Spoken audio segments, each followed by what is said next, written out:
എല്ലാവരും സുഹൃത്തുക്കളും ടൂർസ് ടെക്കിന്റെ പുതിയൊരു വീഡിയോയിലേക്ക് വീണ്ടും സ്വാഗതം. നമ്മളിന്ന് പരിചയപ്പെടാൻ പോണത് ഈ ഒരു എക്കോ സൗണ്ടർ ആണ്. ഇത് ഹോണ്ടക്സിന്റെ ഒരു എക്കോ സൗണ്ടർ ആണ്.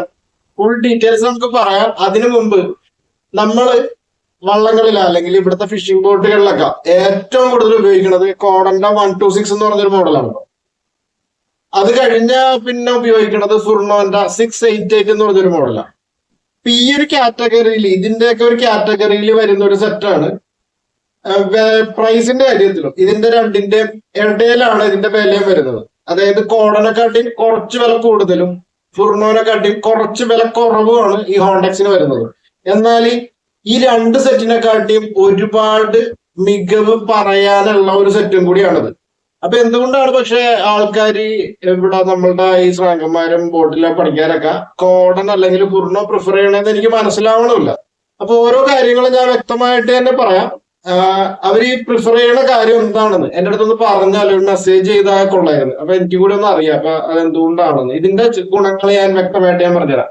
ആദ്യമായിട്ട് പറയാനാണെന്നുണ്ടെങ്കിൽ ഇപ്പൊ ഇതിന്റെ അകത്ത് എഴുതി വെച്ചേക്കണ ഹോണ്ടക്സ് ഹോണ്ട ഇലക്ട്രോണിക്സ്. അതായത് നമ്മൾ കേട്ട് പരിചയമുള്ള ഇപ്പൊ ഹോണ്ട, നമ്മുടെ ഇവിടെ ഹോണ്ടയുടെ പല പ്രോഡക്റ്റും ഇല്ലേ, 2 വീലറുകളും കാറുകളൊക്കെ ഉണ്ടല്ലോ. അപ്പൊ ആ ഹോണ്ട കമ്പനിയുടെ തന്നെ പ്രോഡക്റ്റ് ആണത് ഹോണ്ടക്സ്. പിന്നെ അത് താഴ്ത്തി എഴുതി വെച്ചിട്ടുണ്ട് മെയ്ഡ് ഇൻ ജപ്പാൻ എന്നും. അത് ഇതിന്റെ എടുത്തു പറയേണ്ട ഒരു കാര്യം. അതായത് കോഡൻ ആയാലും ഫുർണോ ആയാലും ഹോണ്ടക്സ് ആയാലും ശരിക്കും ജപ്പാൻ കമ്പനി തന്നെയാണ്. എന്നാൽ ഈ കോഡൻ പിന്നീട് തൈവാനിന്ന് പ്രൊഡക്ഷൻ ആക്കി ഇപ്പൊ അതിന് മെയ്ഡ് ഇൻ എന്താണെന്ന് എഴുതി വെക്കാറില്ല. ഞാൻ വിശ്വസിക്കുന്നത് ഇപ്പൊ അത് ചൈനയിൽ നിന്നാണ് വരുന്നതെന്നാണ്. പിന്നെ ഫുർണോന്റെ കാര്യമാണെങ്കിലും ഫുർണോ ഡിസൈൻഡ് ഇൻ ജപ്പാൻ. പണ്ട് ഒറിജിനൽ ജപ്പാൻ തന്നെ ആയിരുന്നു കേട്ടാ. പക്ഷെ ഇപ്പൊ designed in Japan, made in കൊറിയെന്നോ ചൈനയെന്നോ ഒക്കെ എഴുതി തുടങ്ങി ഇപ്പൊ കുറെ കാലമായിട്ട്. അപ്പൊ അത് രണ്ടും ഇപ്പൊ ജപ്പാൻ കമ്പനീസ് ആണെങ്കിലും ഇപ്പൊ മേക്ക് ചെയ്യണത് ജപ്പാനിൽ നിന്നല്ല. എന്നാൽ ഹോണ്ടക്സ് അന്നും ഇന്നും മേക്ക് ചെയ്യണത് ജപ്പാനിൽ നിന്ന് തന്നെയാണ്. അതിന്റെ ഒരു ക്വാളിറ്റി ഇവർക്ക് ഉണ്ട് എന്നുള്ളത് ഒരു സത്യം തന്നെയാണ്. ഇപ്പൊ ഞാനിതൊന്ന് ആദ്യം അൺബോക്സ് ചെയ്ത് ഇതിന്റെ ഉള്ളിൽ എന്തൊക്കെയാണെന്ന് കാണിച്ചു തരാം. ഒരു ബോക്സിനൊന്നും ഒരു വലിയ പ്രൈസ് ഒന്നും മുടക്കിയിട്ടില്ല. ഇപ്പൊ കോഡന്റെ ഒക്കെ ആണെങ്കിൽ ബോക്സ് ഒക്കെ ഒരു കളർ പ്രിന്റഡ് ബോക്സ് ആണ് ഈ കാർട്ടൺ ബോക്സ്. ഇവരത് ഒരു സിമ്പിൾ ആയിട്ടുള്ള ഒരു ബോക്സ് ആണ് ഇവർ ഇതിന്റെ കൂടെ തരുന്നത്. നമുക്കിത് ആദ്യം ഒന്ന് അൺബോക്സ് ചെയ്യാം, എന്നിട്ട് ബാക്കി വിശേഷങ്ങൾ പറയാം.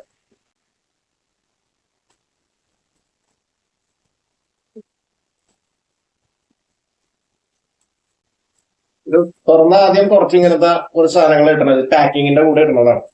പിന്നെ ഇതിന്റെ കൂടെ ഒരു ട്രാൻസ്ഡ്യൂസർ ഉണ്ട്. ട്രാൻസ്ഡ്യൂസർ ഇത് കവർ പൊട്ടിച്ച് കാണിച്ചാൽ ബ്രാസിന്റെ നല്ല അടിപൊളി ട്രാൻസ്ഡ്യൂസർ ആണ് ഇതിന്റെ കൂടെ ഉള്ളത്.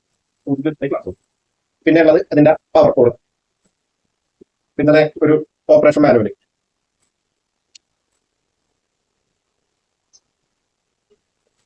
പിന്നെ ഇത് ഇൻസ്റ്റാൾ ചെയ്യാൻ വേണ്ടിയിട്ടുള്ള ഒരു കട്ടിങ് ഇടാൻ വേണ്ടിയിട്ടുള്ള ഒരു സംഭവം. ഇത് യൂസ് ചെയ്യണതിന് മുമ്പ് ഇൻസ്ട്രക്ഷൻസ് ഓൺ ആക്കുമ്പോൾ തന്നെ ചില കാര്യങ്ങൾ അതിന്റെ പാക്കിംഗ് ഒക്കെ നല്ല കിട്ടിലും പാക്കിംഗ് ആണ്. ഇതിന്റെ ഉള്ളിലാണ് നമ്മളുടെ സെറ്റ് ഉള്ളത്. ബോക്സ് ഇതാണ് നമ്മളുടെ ഹോണ്ടക്സിന്റെ 881.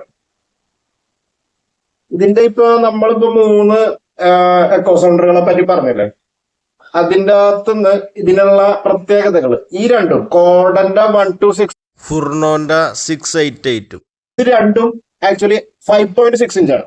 പക്ഷെ ഇതിന്റെ ഡിസ്പ്ലേ സൈസ് അതിനായിട്ട് കമ്പയർ ചെയ്യാൻ പറ്റില്ല. കാരണം ഇത് 8 ഇഞ്ച് ഡിസ്പ്ലേ ആണ്. അതായത് 8 ഇഞ്ച് ഡിസ്പ്ലേ സൈസ് ഉണ്ട് ഇതിന്. അത് ഇതിന് പറയാവുന്നത്. ഇപ്പൊ രണ്ടിന്റെ വിലയുടെ ഇടയിലാണ് നിൽക്കണമെങ്കിലും രണ്ടിനെ കാട്ടി ഡിസ്പ്ലേ സൈസിൽ ഇവൻ പെട്ടതിനാണ്. പിന്നെ ഇങ്ങനത്തെ കണക്ടർ ആണെങ്കിലും ബാക്കിൽ നോക്കണമെങ്കിൽ ഇപ്പൊ കോഡനും ഫുർണോയൊക്കെ പണ്ട് ഉപയോഗിച്ചിരുന്ന ഇങ്ങനത്തെ കുറച്ച് സോളിഡ് ആയിട്ടുള്ള കണക്ടേഴ്സ് ആയിരുന്നു. ഹോണ്ടക്സ് അതെ, പണ്ടത്തെ ഹോണ്ടക്സ് ഇങ്ങനെ തന്നെയായിരുന്നു. അതൊരു മിനി ബ്രാസ് കണക്ടേഴ്സ് ആണ്. ഇത് മെറ്റലിന്റെ ടൈപ്പ് കണക്ടേഴ്സ് ആണ് അവർ പണ്ട് ഉപയോഗിച്ചിരുന്നത്. അവരത് മാറ്റി ഇപ്പൊ പ്ലാസ്റ്റിക് ആക്കിയെങ്കിലും ബാക്കി രണ്ടും പെട്ടെന്ന് ഡാമേജ് ആയി പോകാൻ സാധ്യതയുള്ളതാണ്. അതായത് ഈ കോഡനിലും ഫുർണോയിലും വരുന്നത് ഡാമേജ് ആയി പോകാൻ സാധ്യതയുണ്ട്. ഇഷ്ടംപോലെ കംപ്ലൈന്റ് വരുന്നുണ്ട്. ആൾക്കാർ മര്യാദക്ക് കുത്താണ്ട് ഒടിഞ്ഞൊക്കെ പോകുന്നുണ്ട്. ഈ രണ്ട് കണക്ടർ അങ്ങനെ കംപ്ലൈന്റ് ആവാറില്ല കേട്ടോ. കുറച്ചും കൂടെ സ്ട്രോങ് ആയിട്ടുള്ള കണക്ടേഴ്സ് ആണ് രണ്ടിനും വന്നേക്കുന്നത്, പവറും ട്രാൻസ്ഡ്യൂസറും. പിന്നെ ഈ കോഡന് ഫുർണോനും ഇല്ലാത്ത ഒരു പ്രത്യേകതയും കൂടി ഇതിനുണ്ട്. ഇത് വേണമെങ്കിൽ ഇങ്ങനെയും വെക്കാം. അതായത് ഇങ്ങനെയും വേണമെങ്കിൽ നമുക്ക് ബോട്ടിൽ ഫിക്സ് ചെയ്യാം, വേണമെങ്കിൽ ഇങ്ങനെ ഫിക്സ് ചെയ്യാം. രണ്ട് ടൈപ്പ് നമുക്ക് ഇൻസ്റ്റാൾ ചെയ്യാൻ പറ്റും. ഇങ്ങനെ പിടിപ്പിക്കുമ്പോ ഈ സ്റ്റാൻഡ് ഇതേപോലെ തന്നെ ഇതിനെ പിടിപ്പിക്കുന്ന സ്റ്റാൻഡാണ് ഈ കാണുന്നത്. ആ സ്റ്റാൻഡ് ഇതേപോലെ തന്നെ നിൽക്കും. ഇങ്ങനെയാണ് പിടിപ്പിക്കണമെങ്കിൽ ഇതേണ്ട ഇത് ഇവിടെ നിന്ന് ഊരിയിട്ട് ഇവിടെ ഇവിടെ ഇത് ചെയ്താൽ മതി. അപ്പൊ ക്യാമറ താഴ്ത്തു വരും. അങ്ങനെ പിടിപ്പിക്കാൻ പറ്റും എന്നുള്ള ഒരു പ്രത്യേകതയും കൂടെ ഇതിനുണ്ട്. അത് ആ ഒരു പരിപാടി ഹോണ്ടെക്സിന് മാത്രം അവകാശപ്പെടാവുന്നതാണ്. ബാക്കിയുള്ളതിൽ അത്ര സിമ്പിൾ ആയിട്ട് അങ്ങനെ ചെയ്യാൻ പറ്റില്ല. ട്രാൻസ്ഡ്യൂസറും കൂടെ ഒന്ന് ഓപ്പൺ ചെയ്ത് മര്യാദ കണ്ടിട്ട് പെട്ടെന്ന് ഓണാക്കി ജസ്റ്റ് അതിന്റെ ഫംഗ്ഷൻ വരുന്നത്.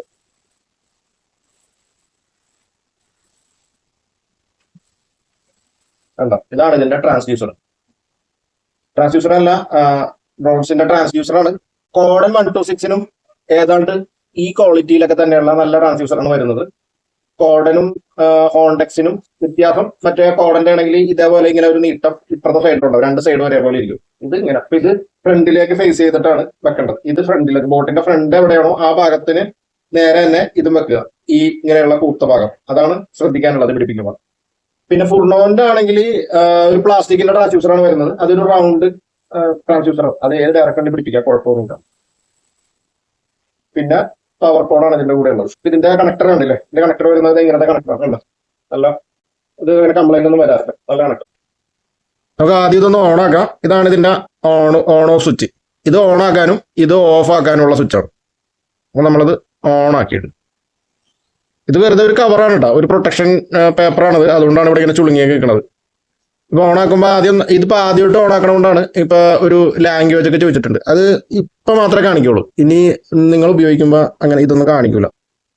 നമുക്കത് ഇംഗ്ലീഷ് മതിയെങ്കിൽ, അല്ലെങ്കിൽ പല ഭാഷകളുണ്ട്, മലയാളം തമിഴൊന്നും ഇല്ല കേട്ടോ, വേറെ പല ഭാഷകളാണ് ഉള്ളത്. അത് ഓക്കെ ആണെങ്കിൽ മെനു നോക്കി കഴിഞ്ഞാൽ നേരെ ഇതിൻ്റെ അകത്തേക്ക്. നമുക്ക് അതിന് തന്നെ ഇത്തിരി ബ്രൈറ്റ്നെസ് കൺട്രോൾ ചെയ്യുക. അപ്പോൾ ഇത് മര്യാദക്ക് കാണാൻ പറ്റും. ഇതാണ് വെട്ടം കൺട്രോൾ ചെയ്യണത്. ഇതാണ് വെട്ടം കൂട്ടാനും കുറക്കാനും, അതായത് കുറക്കാനും ഇത് കൂട്ടാനും. അപ്പൊ ഇത് വലിയ കുഴപ്പമില്ലെന്ന് തോന്നുന്നു ക്യാമറയിൽ. അപ്പൊ ഈ ഒരു കണ്ടീഷനിലാണ് ഞാൻ ഇട്ടേക്കണം കേട്ടോ.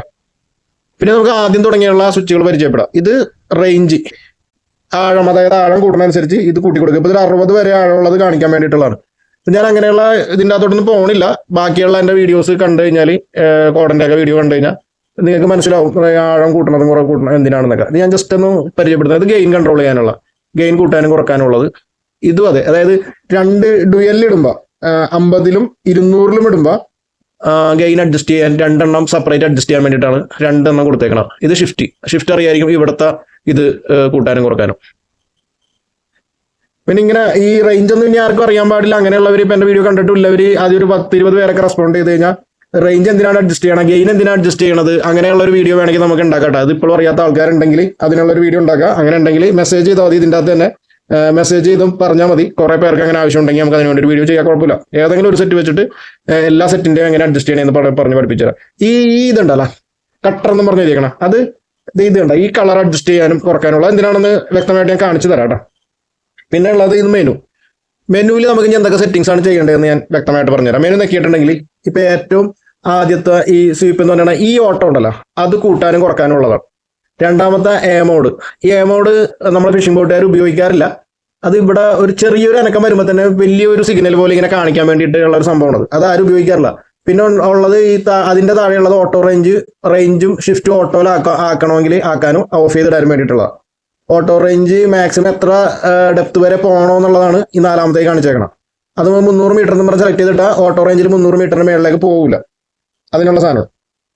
പിന്നെ എക്സ്പോണൻഷ്യൽ റേറ്റ് അതൊന്നും ഉപയോഗിക്കാറില്ല. പിന്നെ അത് ഓട്ടോ ഗെയിൻ, അതായത് ഭയങ്കര ഗെയിൻ കൂട്ടി ഓട്ടോയിൽ ഉപയോഗിക്കുക. ലോയിലും ലോ കുറഞ്ഞ ടൈപ്പ് ഗെയിനും ഹൈയിൽ എച്ചിലിട്ട് കഴിഞ്ഞാൽ ഭയങ്കര ഹൈ ഗെയിൻ ആയിട്ട് ഓട്ടോമാറ്റിക് ആയിട്ട് തന്നെ സെറ്റ് കൺട്രോൾ ചെയ്യും. അപ്പോൾ ഓഫ് ചെയ്തിട്ടേക്കണം. പിന്നെ സിയക്കോ അത് എല്ലാം ഇട്ടേക്കണം. ഔട്ട്പുട്ട് പവർ ലോയിലൂടെ ഹൈയിലൂടെ ട്രാൻസ്മിഷന്റെ പവർ എങ്ങനെ ഇടണമെന്ന് അറിയാൻ വേണ്ടിയിട്ടുള്ള. പിന്നെ എസ് ടി സി ഒക്കെ ഓൺ ആയതും ഓഫ് ചെയ്തും ഒക്കെ പല ആൾക്കാർ ഉപയോഗിക്കാറുണ്ട്. അത് നിങ്ങളുടെ ഇഷ്ടത്തിനനുസരിച്ച് ഉപയോഗിക്കാമെന്നും കുഴപ്പമില്ല. പിന്നെ ഫിഷ് മാർക്ക് എന്നും പറഞ്ഞ് വന്നേക്കണത്, അതായത് മീനെ കാണിക്കുമ്പോൾ അതിൻ്റെ ഒരു സിമ്പിൾ പോലെയൊക്കെ കാണിക്കും. അതൊന്നും ആരും ഓണാക്കി ഇടാറില്ല. പിന്നെ ഇതിപ്പോൾ മെനു 1 പറഞ്ഞിട്ടുള്ള മെനു ആണ്. ഒന്നും കൂടി നോക്കിയാൽ അടുത്ത മെനുവിലേക്ക് പോകും. ഇപ്പം ഇതിൻ്റെ അകത്ത് ഈ ബാക്ക്ഗ്രൗണ്ട് ഈ കളർ ഉണ്ടല്ലോ, ഈ ബ്ലൂ കളർ, അത് മാറ്റാനുള്ളതാണ്. എല്ലാവരും ബ്ലൂ ഒക്കെ തന്നെയാണ് ഉപയോഗിക്കാറ്. ഇതിപ്പോൾ ഒരു ഡാർക്ക് ബ്ലാക്ക് കളറായിട്ട് ബാക്ക്ഗ്രൗണ്ട് മാറും. ഇത് കുറച്ച് ഡാർക്ക് ബ്ലൂ, ഇത് കുറച്ച് ബ്രൈറ്റ് ആയിട്ടുള്ള ബ്ലൂ ആണ്. പിന്നെ ഉപയോഗിക്കാവുന്ന വൈറ്റ്. സത്യത്തിൽ ഈ ബ്ലൂ കളറാണ് എല്ലാ ഫിഷർമാനും 90% ഫിഷർമാൻസ് ഉപയോഗിക്കുന്ന കളർ ഈ ബ്ലൂ ആണ്. ഞാൻ തൽക്കാലം ഇത്തിരി ഡാർക്ക് ബ്ലൂ ഉപയോഗിക്കണം. അത് ക്യാമറയുടെ ഒരു ക്ലാരിറ്റിക്ക് വേണ്ടിയിട്ടാണ്, അല്ലാണ്ട് വേറെ ഒന്നുമില്ല. ഞാനത് കസ്റ്റമറിന് കൊടുക്കുമ്പോൾ മറ്റേ ബ്ലൂ തന്നെ കൊടുക്കും. പിന്നെ കളർ ടോൺ ആണ്, ഡേയും നൈറ്റും ആക്കി ഇടാം. ഇപ്പൊ ഡേയിൽ അടക്കണം, നൈറ്റ് ആക്കി ഇട്ടാൽ ബ്രൈറ്റ്നസ് ഒക്കെ ഭയങ്കര കുറഞ്ഞ് കണ്ണിനൊരു ഒരു കൂളാവുന്ന ടൈപ്പ് ആക്കും, അത്രേ ഉള്ളൂ. പിന്നെ ഇത് കളർ കോൺഫിഗറേഷൻ ആണ്, അത് നമുക്ക് ഇങ്ങനെ മാറ്റിയിട്ടുണ്ടെങ്കിൽ ഈ മേളിൽ അതായത് വരുന്ന ആ സിഗ്നൽസിന്റെ കളറിൽ വ്യത്യാസം വരും, അത്രേ ഉള്ളൂ. ഇത് ഫിഷ് അലാറം, മീനെ കാണിക്കുമ്പോൾ അലാറം ഒരു ബസർ അടിക്കും ഓൺ ആക്കിയിട്ട, അത് ഓൺ ആക്കണോ ഓഫ് ആക്കണോ എന്നൊക്കെയുള്ള ഇതാണ്. പിന്നെ ടെമ്പറേച്ചർ അലാറം, ഇപ്പൊ ഇത് ഇതിന്റെ വെള്ളത്തിന്റെ ടെമ്പറേച്ചർ സെൻസർ വെച്ചിട്ട് സെൻസ് ചെയ്തിട്ട് അത് കൂടുതലും കുറവായിട്ടുണ്ടെങ്കിൽ അലാറം അടിക്കാൻ വേണ്ടിയിട്ടുള്ള ഡെപ്ത് അലാറം, ഇത്ര ആഴത്തിൽ കുറവ് പോയാലും കൂടി വന്നാലും അലാറം അടിക്കാൻ ഓൺ ആക്കി ഇടണോ ഓഫ് ആക്കി ഇടണോ എന്നൊക്കെ സെറ്റ് ചെയ്യാനുള്ളതാണ്. കണ്ടോ, ഡെപ്ത് സെറ്റ് 1, അങ്ങനെ ഡെപ്ത് സെറ്റ് 2, അപ്പോൾ 10 മീറ്ററിൽ വരുമ്പോൾ അലാറം അടിക്കണം, 50 മീറ്ററിൽ വരുമ്പോൾ അലാറം അടിക്കണം എന്നൊക്കെ പറഞ്ഞ് നമുക്ക് സെറ്റ് ചെയ്തിടാം. പിന്നെ ഉള്ളത് ഇത് നമുക്ക് ചേഞ്ച് ചെയ്യണം, യൂണിറ്റ് സെറ്റ്. ഇത് ഡിഗ്രി സെൽഷ്യസിലാണ് കിടക്കുന്നത്, അതൊക്കെ ഡെപ്ത് യൂണിറ്റ് നമ്മളിവിടെ ഫിഷർമാൻസ് ഉപയോഗിക്കുന്നത് മേടിക്കുമ്പോൾ മീറ്ററിലായിരിക്കും കിടക്കണം. നമ്മളിവിടെ ഉപയോഗിക്കുന്നത് ഫാദത്തിലായിരിക്കും, 3ാമത്തെയാണ് ഫാദം. FM എന്ന് പറഞ്ഞിട്ടേക്കണ മീറ്റർ, FT എന്ന് പറഞ്ഞിട്ടേക്കണത് ഫീറ്റ്, അത് അടിക്കണക്കാണ്. FA എന്ന് പറഞ്ഞാൽ ഫാദം. ഇതാണ് നമ്മുടെ ഇവിടെ ആൾക്കാർ പാദം എന്നൊക്കെ പറയും, ശരിക്കും ഫാദമാണ് ഫാദം. അപ്പൊ അത് സെലക്ട് ചെയ്ത് ഇനി പൾസ് ലെങ്ത് അത് നോർമൽ ഇട്ടാൽ മതി. ഇതും ആരും അങ്ങനെ BTM ഹാർഡ്നെസ് ഒന്നും ആരും ഓണൊന്നും ആക്കി ഇടാറില്ല. പിന്നെ ഇതിപ്പോ മെനു 2 ആണ്. ഇനി ഒരു മെനുവും കൂടി ഉണ്ട് ഇതിനകത്ത്. അതിന് വേണ്ടിയിട്ട് മെനുവിൽ ഒന്നും കൂടി നിൽക്കുക, മെനു 3ലേക്ക് പോയി. പിന്നെ സൂപ്പർ റേഞ്ച് എന്നുള്ള ഒരു ഫംഗ്ഷൻ ഉണ്ട്, അതും ആരും ഉപയോഗിക്കാറില്ല.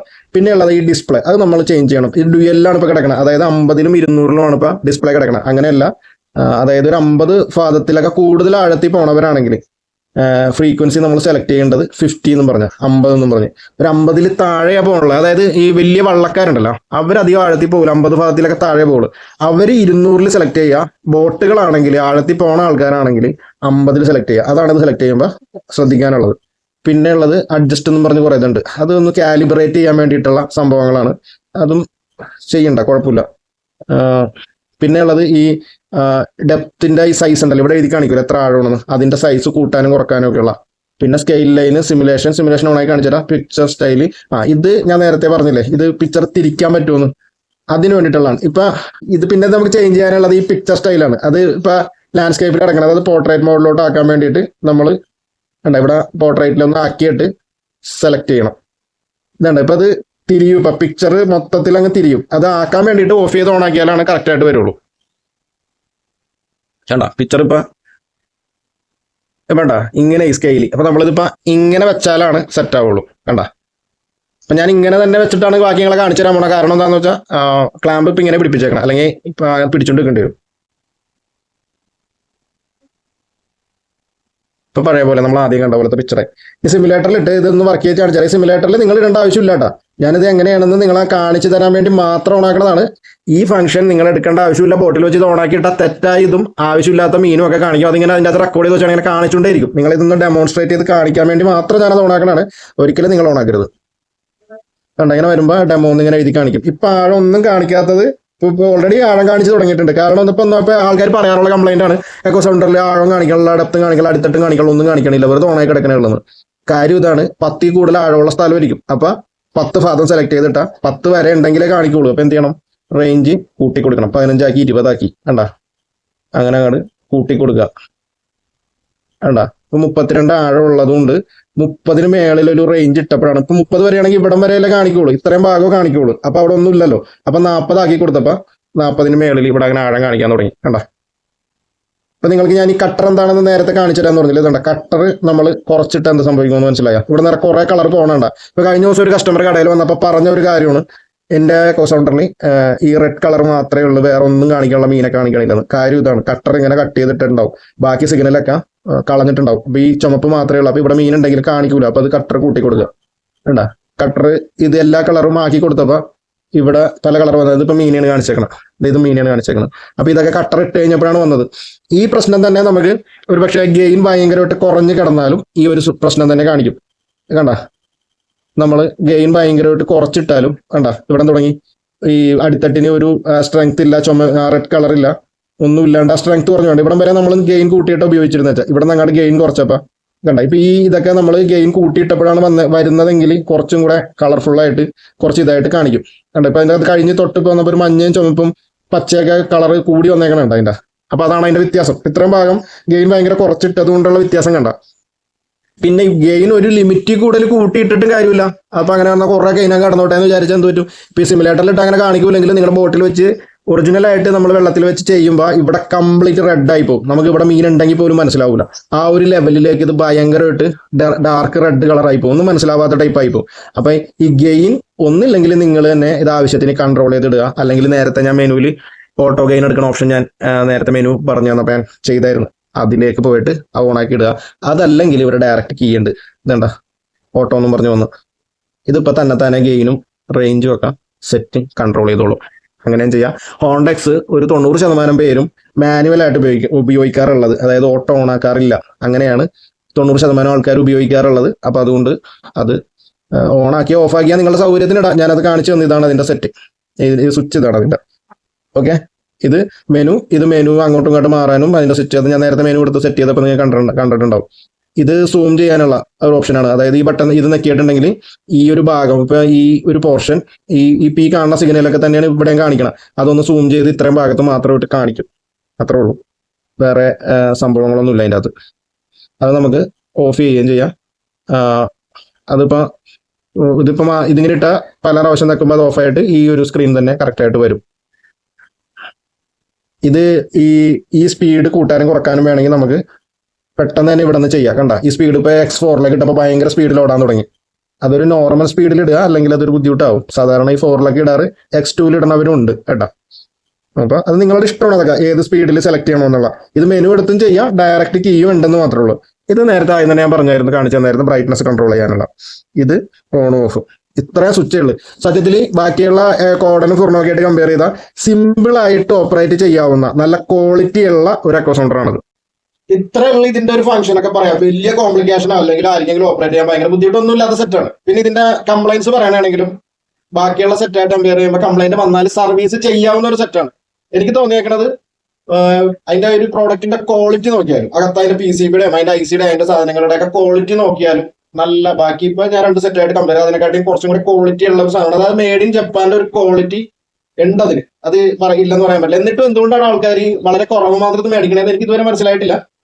എന്തുകൊണ്ടാണ് നിങ്ങളത് ഇഷ്ടപ്പെടാത്തതെന്ന് എനിക്കും കൂടി അറിയാനൊരു താല്പര്യമുണ്ട്. അപ്പൊ നിങ്ങളതൊന്ന് ഉണ്ടെങ്കിൽ ഷെയർ ചെയ്യട്ടെ. ഞാൻ ഇവിടെ ഇതിന്റെ അകത്ത് വീഡിയോ പോസ്റ്റ് ചെയ്തിട്ട് ഇപ്പൊ കുറെ നാളായി. അതിനൊരു കാരണം, നമ്മൾ ഒരു 21 കൊല്ലമായിട്ട് ഓഷ്യൻ ടെക് എന്ന സ്ഥാപനം ഒരു സ്ഥലത്ത് തന്നെ ആയിരുന്നു.